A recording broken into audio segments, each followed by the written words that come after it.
by Gavan and Melanine.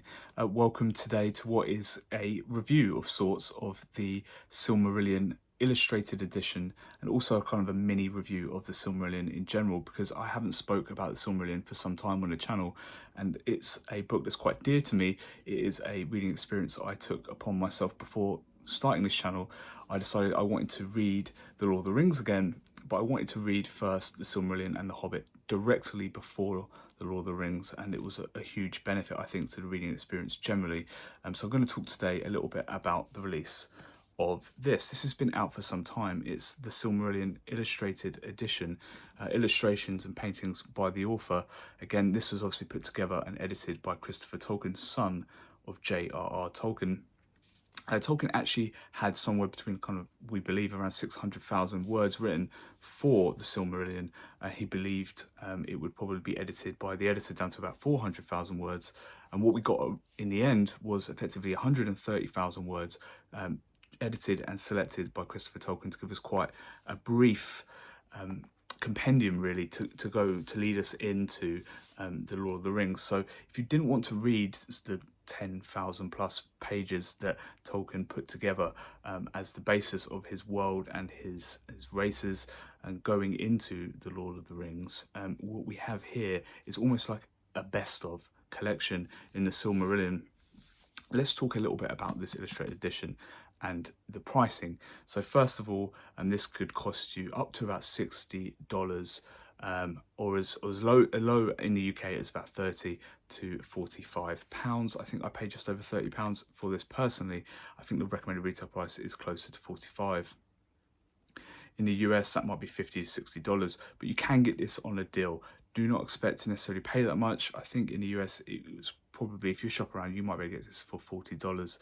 What are your other options? So you can pick up the Silmarillion in paperback form for about £10 or about $12, or you can get a nice hardback. The one I would suggest if you want to save yourself some money is you can get this edition here used. It is really beautiful. In fact, I actually prefer the cover on this one, but there are no illustrations inside this, and the font size is very small.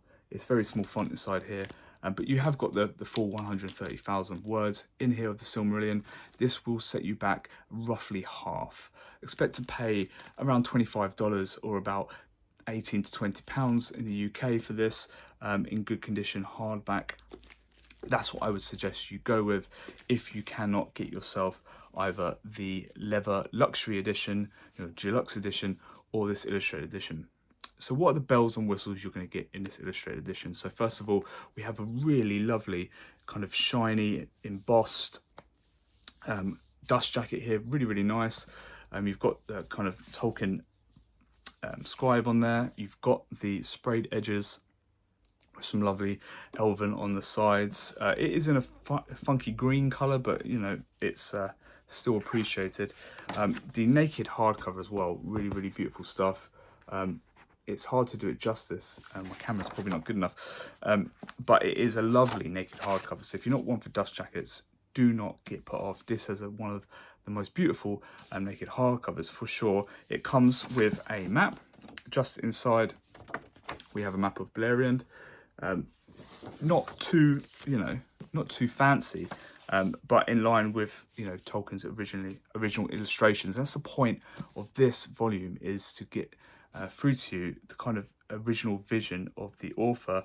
It comes with a lovely silver, which I think is quite fitting, a nice silver band there to hold your place. I do like those. I'm going to find you a couple of the paintings by Tolkien from inside here, so you've got an idea of what you're getting that's additional to the other versions.